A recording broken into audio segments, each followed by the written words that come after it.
back into the exciting world of BECHIRA, of free will.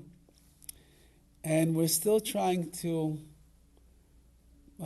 put together what seems to be contradictory concepts over here of, on one hand, there's nothing that can really happen in the world unless Hashem is going to will that it takes place. On the other hand, we've been speaking about this entire time that a human being is invested with the power of BECHIRA, of free will, and seemingly I could do certain things that would override I would say even the decrees that Hashem makes or doesn't make in this world. And we keep getting stuck in this place of, so exactly how does that work? At what point do my actions get underneath the jurisdiction of Hashem, and HaKadosh Baruch Hu will have the last word on what's going on? Meaning, if we say that my actions could end up taking place independently of what Hashem's ultimate will is, so that means then that HaKadosh Baruch Hu is not as omniscient and omnipotent as I thought that He is. If I could do something that HaKadosh Baruch Hu doesn't want to happen, so then Hashem's not all-powerful, because I can do something to undermine Hashem's will. So how can you say such a thing? Once that we say those words, we're saying that Hashem doesn't have all the power that we thought that He does. But Hashem is all-knowing, He's almighty, He's all-powerful. There's nothing that happens in the world without Hashem. So we've been describing the whole time. Let's just say, as Rav Tatz pointed out before, let us just say that there's a concept that my BECHIRA, my free will, is able to create a situation in the world that in fact Hashem did not decree. But once that I create the situation, so then HaKadosh Baruch Hu has to take over and decide what's going to be the ultimate result. So if my actions and my BECHIRA are putting somebody else's life, for example, in danger, in jeopardy, or the like, so I'm not going to be responsible for causing the ultimate danger to this person's life. But then, as we said before, HaKadosh Baruch Hu is going to take over the reins at that point, and He's going to examine the person where the danger is heading in his direction and say, does he have the merits or he doesn't have the merits to be saved right now from this situation? So at the end of the day, HaKadosh Baruch Hu is the one who's making the final decision. It's just that we acted without HaKadosh Baruch Hu's original intervention. That's somewhere along the lines of what we've been saying up until this point.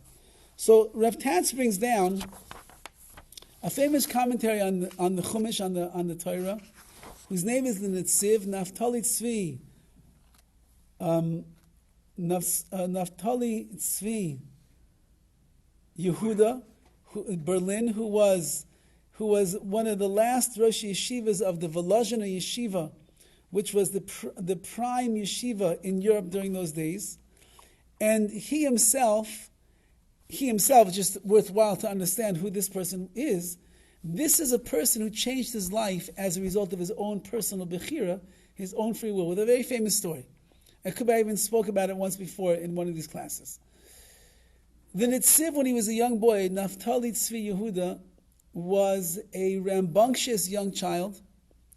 Probably, if we'd bring him to the therapist today, they would say he had ADHD. He couldn't sit still in class, wasn't paying attention, was not doing well at all. And when he was 9 years old, so he once walked into his house, and he hears his parents talking behind closed door. And his mother's crying to the father. And the mother cries to the father and says, what's going to be with Naftali Yehuda? And the father said, what's the problem? She said, the Rebbe said he doesn't pay attention in class, he doesn't learn, he doesn't sit still. The Rebbe told us he's not cut out for learning. What's going to be with him? So the father said, what's the big deal? He'll become a shoemaker. He'll be an ehrlich, he'll be a very honest, sincere person. He'll wake up in the morning, crack it dawn like all of the balabatim, all of the workers do in our town. He'll go to shul at 5 a.m. He'll say some tehillim. He'll learn from a sefer called the name of the sefer? whatever the name of the sefer is, he'll learn from that sefer, and he'll daven ehrlich in the right way. And after he davens, he'll go out to work all day long. He'll come home at the end of the night. He'll eat a quick dinner. He'll say hi to the kids. He'll go back. He'll daven Mariv. He'll learn a little Mishnayos, and then he'll come home. He'll go to sleep. What's the problem? It's a nice life, and he'll do chesed. He'll make shoes for people in town. So the mother started crying. She didn't know that her son was outside the door. The mother started crying. She said, "But he has so much more potential than that. He has such a good brain. He has such a good head. He's such a good kid. He has such a big heart. He has so much more potential than that. How could he waste his potential?" Ein Yaakov. Yeah, he's going to go to the Ein Yaakov shir. So the mother is crying and crying. And Naftali see Yehuda, 9-year-old boy, is standing outside the door, hears the mother crying. He starts crying. And he knocks on the door. And his mother opens up. And she has tears in her eyes, and the boy has tears in his eyes. And he's 9 years old, and he says, "Mommy, I promise you from now on I'm going to try harder." And that was the beginning in the life of Naftali Tzvi Yehuda Berlin. And he went from day to day to day to day to day, and he became one of the Gedolei Hadur, one of the leaders of the generation. He became the Rosh Yeshiva of the greatest yeshiva pre-war Europe that ever existed before. All the yeshivas are based upon that structure and that outline of that yeshiva. What happened to all those people without shoes? They found somebody else. So this Naftali Tzvi Yehuda, who's known as the Netziv, when he authored one of his famous works, he authored many books, when he authored one of them, he made what was called a Sudas Haidah, a meal of thanksgiving. And everybody was they didn't understand who makes a Sudas Haidah when you write a book. You don't do such a thing. So he invited everybody to come to the meal. And he made the meal, and he got up to speak, and he said, "I know you're all wondering, why am I making a Sudas Haidah? I'm making a meal of thanksgiving. You're probably all wondering, what am I doing? Who know it? When I'm bragging that I wrote a book? I want to publicize myself and my wisdom? No." And he told over the story that I just told you. And he said, "I thought to myself," he said, "one day, is after 120, I'm going to go to Shemayim. And HaKadosh Baruch Hu is going to show me a sefer called the Emek Davar, which is my commentary on Chumash. And he'll say, Naftali Tzvi Yehuda, where's the Emek Davar? Where's the book on the Chumash that you wrote?" And I would say, "Hashem, what are you talking about? I was a shoemaker. Here's a nice pair of shoes. You like how careful I was with the stitching, how nice they are?" And Hashem says, no, where's the sefer that you wrote on the Chumash? Your commentary, Emek Davar. I say, "Hashem, you got the wrong guy. I'm the shoemaker of town. What are you talking about?" And then Hashem would have said to me, "You're right that you were the shoemaker, but you could have been the Netziv, one of the greatest sages of our generation, and you weren't." So he says, I'm making a Sudas Haidah, I'm making a meal of thanksgiving to thank HaKadosh Baruch Hu that he put me in the house outside the door when my mother was crying exactly at that moment, that I heard my mother's cries and I saw her tears, and it affected me in such a deep way that I responded, I'm going to try from now on. And Baruch Hashem, I tried, and here I am today. So the Netziv certainly understands what BECHIRA, the power of free will, is.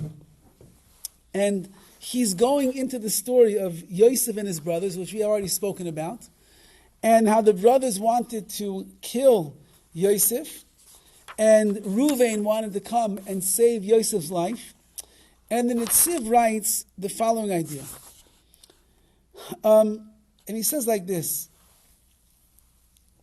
The Ruvain Amar la'ashlich as Yosef b'bor. Ruvain said, let's throw Yosef into the pit. Malei nachashim ba'akravim, the pit that is filled with snakes and filled with scorpions. V'lo yireh sharguhu shaya batuach al zechusei. Ruvain trusted that the brothers wanted to kill him, but he told the brothers, "No, don't kill him. Let's throw him into the pit. There's snakes and scorpions, and that's pretty dangerous." But Reuven said, the schusim, the merits that my brother Yosef HaTzadik, the righteous one, has, are enough merits on his behalf that even if we throw him into a pit of scorpions and snakes, it's not going to affect him. But you see from this that Reuben was afraid of the brothers. The BECHIRA sheba'adam hayulamayla ma'ashkach el yoinen. He says, because the BECHIRA, the free will of a human being, is elevated above the hashkacha el yoina, the divine intervention that HaKadosh Baruch Hu has in this world. And therefore he said, if my brothers want to kill Yosef, even though Yosef has schusim of his own, he has merits on his own to protect him. Who says that the merits that Yosef have is enough to protect him from the evil ploy and the plans of his brothers? Because it's possible that the BECHIRA of a human being could outweigh the hashkach el yonah, the way that HaKadosh Baruch Hu watches over and guides a person's life. But for the snakes and the scorpions, that already is completely within the jurisdiction of Hashem, and therefore there's no BECHIRA in a snake and there's no BECHIRA in a scorpion, and for that, the merits of Yosef will protect him. Let's throw him into the pit instead. I'll bring you a proof to this, says the Netziv. What's his proof? There once was a prophet, his name was Daniel. And there was a king whose name was Daryavash. And Darius actually liked Daniel, and there were a lot of people that were trying to kill Daniel. So they were coming after him, and they were ready to catch him. So Darius said like this, you know what? I'll take Daniel, I'm going to throw him into the lion's den. The famous story, Daniel gets thrown into the lion's den. Why did Darius throw him into the lion's den? It sounds like an act of cruelty over here. So he said like this, as explains the Netziv.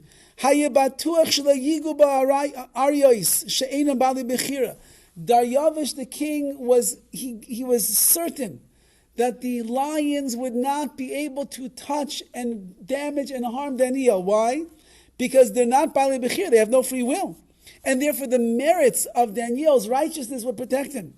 Aval Yari, but he was afraid ben Daniel, and he was afraid though that all of the other people that were coming to chase after Daniel, there wouldn't be enough to save him. Oh, fine. So that's what he says. Says the Netziv that if you look at that story over there, you see the same exact thing. Daryavish throws Daniel into the pit of lions to save him, not to kill him, to save him. Because he knew if you leave him at the mercy of the hands of the men that are chasing after him, these evil people that want to kill him, maybe their BECHIRA will supersede the will of Hashem. But if I throw him into the lion's pit, and never going to see a miracle take place. Daniel was a tzaddik, he was a righteous man. He'll be protected, his merits will protect him. It'll be a miracle, he'll come out alive, and then nobody's going to touch him. Now, at this point, it sounds like the Netziv is saying that there's the will of Hashem, there's the will of a person, and even though that HaKadosh Baruch Hu might not want certain things to take place in this world, if a person with his own BECHIRA wants something to take place, it will take place against Hashem. Says in Netziv, however, Chalila loimer, God forbid that you should say, She'ein biyad hashkach el yoina lishmar gam mi bechiras adam. God forbid that a person would walk away from this class right now and say, you hear what the Netziv is saying? That man's BECHIRA can override HaKadosh Baruch Hu's abilities in this world. God forbid to say such a thing. Ela ka'ach yesh lanu loimer delezeh be'inon zechus yoser. Rather, what it means is what we've been saying all this time is that in order for you to be protected from the free will of another human being, you got to have a lot of schusim, you have to have a lot of merits.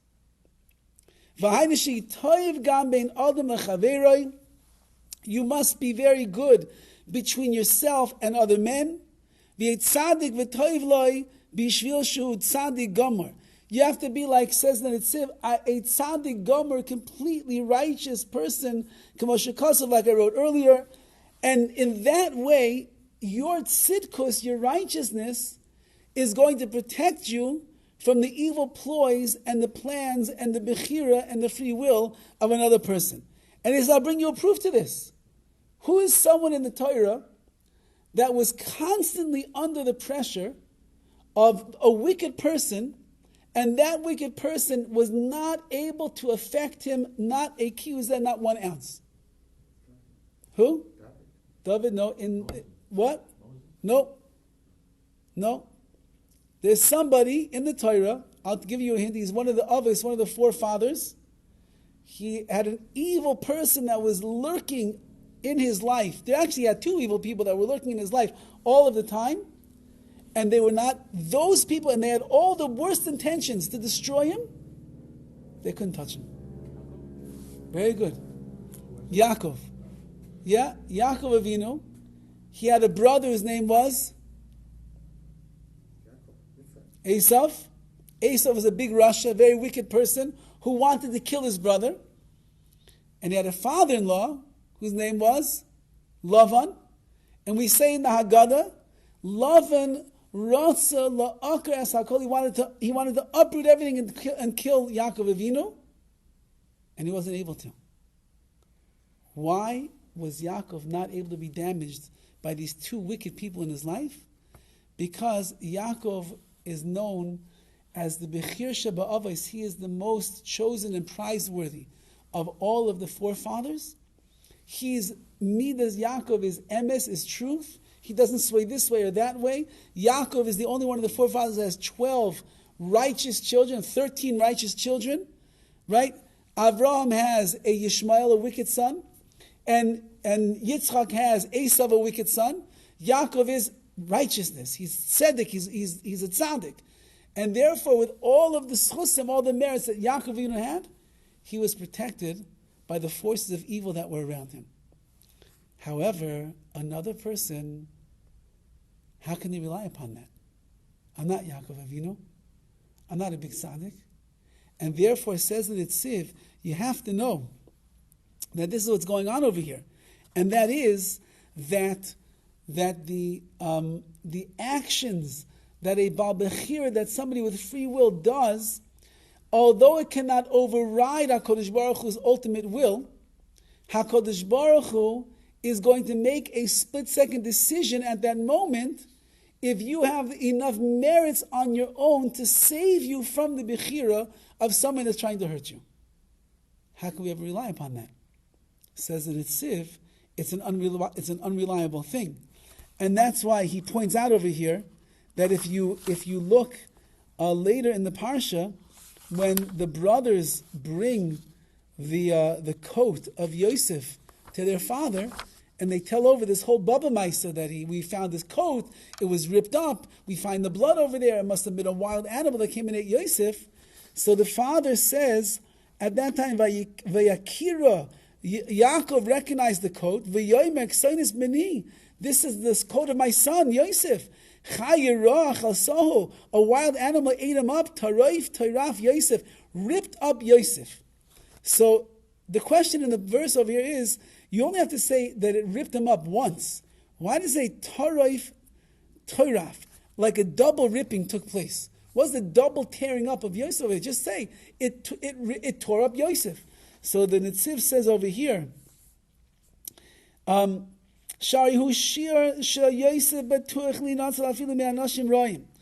Avinu really believed so much in the merits of his son Yosef that he believed that Yosef would have been saved even from the evil ways of men. And therefore, remember how the whole story starts.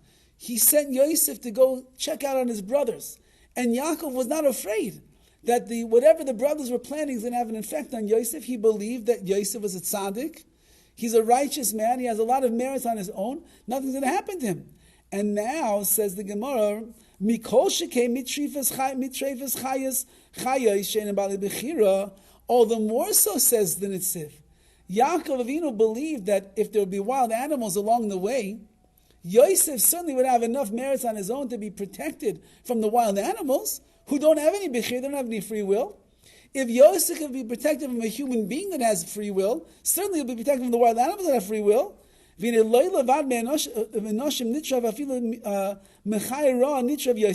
he sees, not only was Yosef torn away by man, he was torn up and ripped up by wild animals. That's why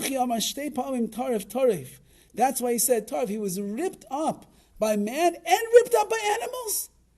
That Yaakov Avinu just couldn't believe. How could such a thing happen? My son Yosef, the tzaddik, the righteous man that I believe is going to be protected from everything, and now even the animals got him. It was just too unbelievable for Yaakov to be able to handle.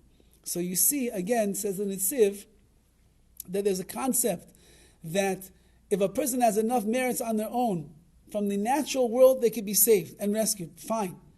But when you're dealing with Bali Bechira, other people of free will, that becomes a complicated situation.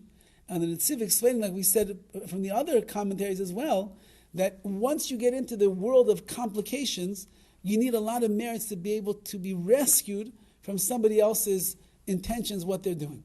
So that's the Netziv. We still have more to see. You can't be saved from someone's negligence. You can saved from intention. We're saying over here, we're saying with BECHIRA. We're saying right now BECHIRA. Somebody has an intention to do something that is wrong, and they place me in a position, a situation where it's the likelihood of something going wrong is going to happen. At that point, HaKadosh Baruch Hu steps in. He says, "Okay, what are we going to do?" You said double rip. One is for... One is that he was.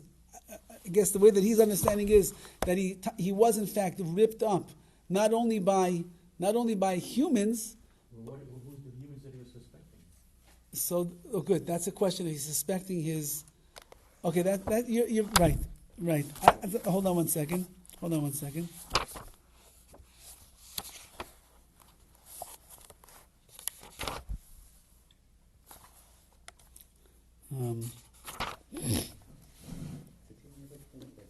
Chazer v'hinei lo levamei noshim nitraf.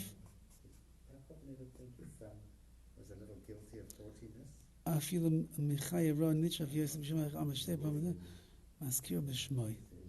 Favoritism. You'll bow down to me. And are you asking a good question over here? I don't know. I don't know.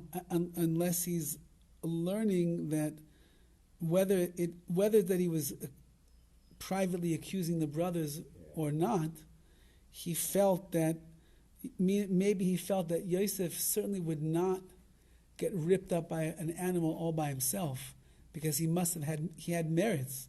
Meaning Yaakov felt that Yosef had merits on his own to be even protected from human beings. The chiddush, the insight that Yaakov had at this time was an animal would never be able to come all on its own and kill Yosef. That he didn't believe. So it must be then that he thought that his son had enough merits even to be protected from a human being. And first of all, a human must have come and taken him. And number two, the animal must have come along afterwards and was able to get him as well, which means that he fell into the hands of man and he fell into the hands of the animal, and therefore Tarav, he was ripped up twice. And why was his father-in-law so hateful? Because after all, his marriage was his. His father-in-law was a wicked man. He was a very wicked man. He was a very wicked... What? Why was he out to get him? Because wicked people are always out to get the righteous and the people... That would be true whether he was married to him or not. What? That would be true whether he was married to him or not. Because he wouldn't have been around. Out of sight, out of mind. But now he's there. And Lavan doesn't want Yaakov, the righteous... He was a hateful guy. Yeah. Oh, yeah. You got it. Okay. Very good.